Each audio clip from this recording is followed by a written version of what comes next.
6 वीरों का पराक्रम। नमस्कार साथियों, मैं आपका सूत्रधार अनुज एक बार फिर से आपके बीच उपस्थित हूँ। रणभूमि श्रृंखला में अब तक 5 दिनों का महाभारत युद्ध हम सुन चुके हैं। यदि आपने अभी तक पिछले एपिसोड नहीं सुने हैं तो अभी सूत्रधार को फॉलो करें और रणभूमि श्रृंखला का आनंद लें। आप यदि इस तरह की अन्य पौराणिक कहानियाँ और भी सुनना चाहते हैं तो अभी सूत्रधार ऐप डाउनलोड करें। हम लगातार पुराणों से जुड़ी चर्चाएं भी लाइव सेशन के माध्यम से करते रहते हैं, तो हमारी यूट्यूब चैनल को सब्सक्राइब कीजिए और हर रविवार कहीं सुनी श्रृंखला के ज्ञान कुंड में डुबकी लगाइए। चलिए फिर बिना किसी देरी के 6वें दिन के युद्ध का आरंभ करते हैं। 6वें दिन के लिए पांडव सेना की ओर से धृष्टद्युम्न ने युधिष्ठिर के आदेश पर मकर व्यूह की रचना की। सभी योद्धा मकर यानी मगरमच्छ के आकार में अलग अलग अंगों के स्थान पर खड़े हो गए। इसके उत्तर में भीष्म ने कौरव सेना को क्रौंच व्यूह में तैनात किया। रणभेरियां और शंखनाद की ध्वनि के साथ ही 6वें दिन का युद्ध आरंभ हो गया।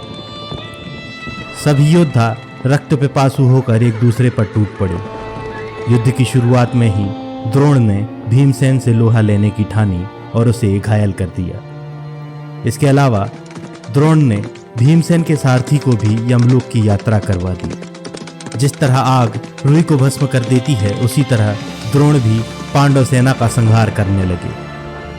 थोड़ी ही देर में दोनों व्यूह सैनिकों की उथल पुथल से भंग होने लगे। द्रोण द्वारा अपने सारथी के मारे जाने पर भीमसेन ने नए सारथी को अपने रथ पर बिठाया और धृतराष्ट्र के पुत्रों पर धावा बोल दिया। धृतराष्ट्र के सभी पुत्रों ने भीमसेन को इस तरह घेरा जैसे सूर्य पर ग्रहण लगाने कई ग्रह एक साथ आ गए। लेकिन भीमसेन को इस बात का तनिक भी भय नहीं हुआ। भीमसेन अपने रथ से उतरा और गदा लेकर समरभूमि में बढ़ चला। भीमसेन तिनके की तरह योद्धाओं को तिल तिल करके तोड़ने लगा।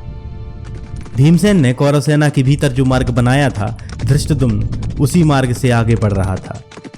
उस मार्ग से निकलते हुए धृष्टद्युम्न ने भीमसेन द्वारा किए संहार को देखा। कई कई युद्ध पशुओं के अंग छिन्न भिन्न होकर पड़े हुए थे। योद्धाओं के शवों का ढेर जमा हो गया था। भीमसेन के नेत्रों से अग्नि की ज्वालाएं भभक रही थीं। ये देखकर धृष्टद्युम्न ने भीमसेन को अपने रथ पर बिठाया और उनके बाण बाहर निकाले। परंतु यह सहायता दुर्योधन को तनिक भी रास नहीं आई। उसने धृष्टद्युम्न के वध के लिए सेना को आदेश दिया। जिस तरह मेघ पर्वत पर बूंदें बरसाता है, उसी तरह धृष्टद्युम्न पर चारों ओर से बाणों की वर्षा होने लगी। धृष्टद्युम्न ने सभी बाणों का उत्तर दिया और कौरव सेना पर प्रमोहनास्त्र का उपयोग किया, जिससे कौरव सैनिक अपनी चेतना खोकर मोहित हो गए। ये देखकर शेष सेना में भगदड़ मच गई। दूसरी ओर द्रोण ने अपने बाणों से द्रुपद को बुरी तरह घायल कर दिया, जिससे द्रुपद को समरभूमि से दूर हटना पड़ा। अपनी सेना को प्रमोहनास्त्र के वश में देखकर द्रोण उसी ओर बढ़ चले। सेना को मुक्त करने के लिए द्रोण ने प्रज्ञास्त्र का संधान किया, जिससे सैनिकों की चेतना लौट आई। अभिमन्यु, द्रौपदी के 5 पुत्र, 5 कैकेयी राजकुमार और धृष्टकेतु ने शुचिमुख व्यूह की रचना की और कौरव सेना पर आक्रमण कर दिया। प्रमोहनास्त्र से कौरव सेना अभी ठीक से उभर भी नहीं पाई थी कि अभिमन्यु के शुचिमुख व्यूह से उन पर पुनः आक्रमण हो गया।